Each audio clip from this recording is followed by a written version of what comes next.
არის პროგრესი. მარტო ფეხბურთელების მხრივ არა ვითარდება და ჩვენი ფედერაციაც ცდილობს რომ გუნდმა და ჩვენ თილმა ორგანიზაციამ პროგრესი განიცადოს და ამ პროგრესით ძალიან დიდ შედეგს მივახციეთ და ვფიქრობ, რა თქმა უნდა, კარგი ფეხბურთელები შემოგვემატნენ, მაგრამ მთელი ორგანიზაცია საფეხბურთო ვითარდება და ამ მომენტისთვის, რავი, არ ვიცი საზღვარი სად არის ამისი, მაგრამ ბოლო ერთი წელი რა თქმა უნდა ისეთი არ იყო, როგორიც დავგეგმეთ, მაგრამ თუ განვლილ გზას გადავხედავთ, რა თქმა უნდა, სადღაც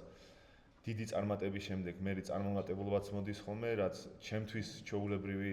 მომენტი იყო, მაგრამ ბევრს გაგიკვირდათ, ამის შემდეგ თაობებიც შეიცვალენ, ისეთი თაობა მოვიდა, რომ ფიქრობ ძალიან ბევრი შეუულია, ცოტა მეტ გამოცდილებას თუ დააგროვებენ, ამიტომ გუნდი არის ამ პროცესში, როდესაც უფრო მეტი გამოცდილება უნდა მიიღოს, ფეხბურთელები შეიცვალონ, ამიტომ ეს პროცესი ხანდახან როგორ ვთქვათ, ჩავარდნასაც